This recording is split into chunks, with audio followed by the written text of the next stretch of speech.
Alright, so our next video is going to be on the nickel version of a 3-cent piece, which I'm going to try to get you a decent looking image here.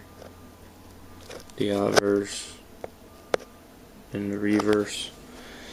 And the reason that they made the nickel version of the 3-cent piece was because the 3-cent silver piece, which I can always show you again, it was this really small silver piece, was hoarded during the Civil War. So they needed to find a new way of getting the 3-cent piece out there without having the hoarding problem. So what they did is they changed the composition, and so there was no silver in them. And also in 1889 they stopped making the 3-cent nickel, and the main reason for it is, as we'll get into the specifications, is it was almost identical in size to the dime.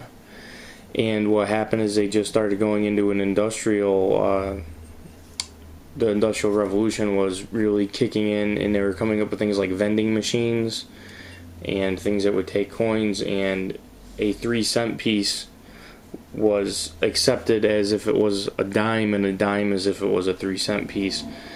So they found a very big problem with it, so what they did was they basically removed the 3-cent piece.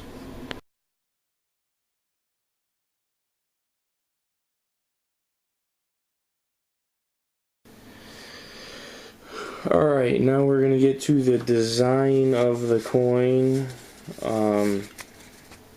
This one's pretty straightforward. It has Lady Liberty on the front of it, with a headpiece, like a hair piece that says Liberty on it, and it has United States of America around the outside, and it has a date. This one happens to be in 1867. This one is in 1865. And this one is hold, but we can still look at it. It's actually got good detail. Now when it comes to the reverse of the coin has a Roman numeral pillar style 3 in the middle, and on well detailed ones they have lines down the pillars, and it's surrounded by a wreath, a laurel wreath, very similar, might even be exactly the same. It is very similar to what they would have had on the Flying Eagle cent and the Indian head cent when they made it for that first year. So you could check those episodes out as well.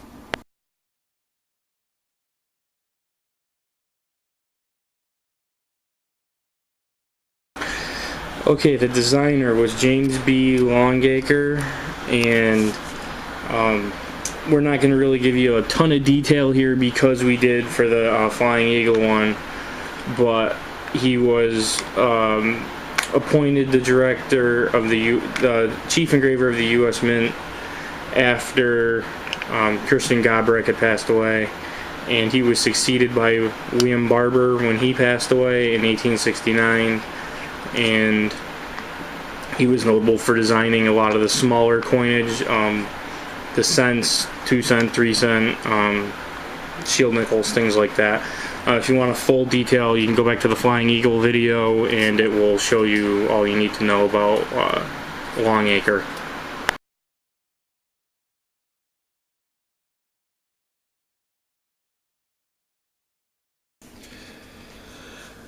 Alright, now the composition of the coin and the specifications here. It weighed 1.94 grams, and it was 75% copper, 25% nickel, which is why it was called a 3-cent nickel, that it contained nickel and not silver. And it was 17.9 millimeters in diameter, which we would note that 18 millimeters is the diameter of a dime, so they're very, very close. And it has a plain edge.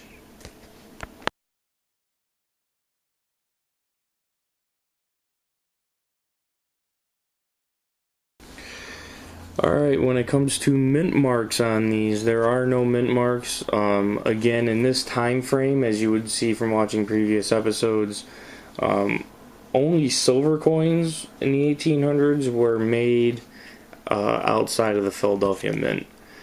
So since these didn't have silver, they weren't made outside of the Philadelphia Mint, just like the pennies and the 2-cent pieces. So there are no mint marks, they were all Philadelphia.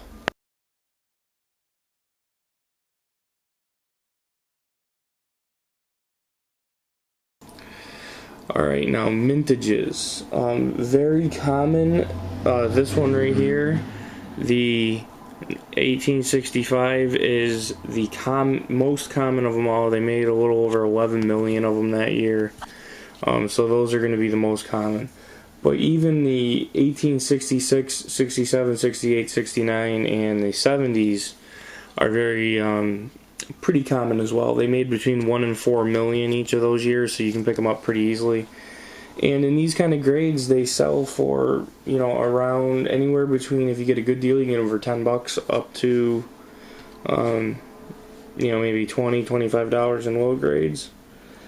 So those are really the big ones. And also the 1881, they made about a little over $1 million. The ones that are really the ones you want to look for are any of those other ones. So like 1871 to 1880 and 82 to 89 are some rarer dates.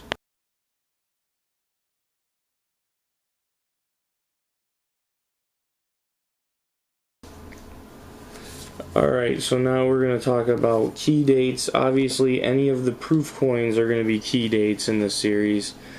Also, the 1882 to the 1889 were very low mintages, and you know, hundreds of thousands or less. And the 1879 and the 1880 were also like that. So basically, from 1879 until the end, except for the 1881. They were all lower mintages, the prices get a little higher, and the proofs are obviously like $1,000. So the proofs are really expensive as well.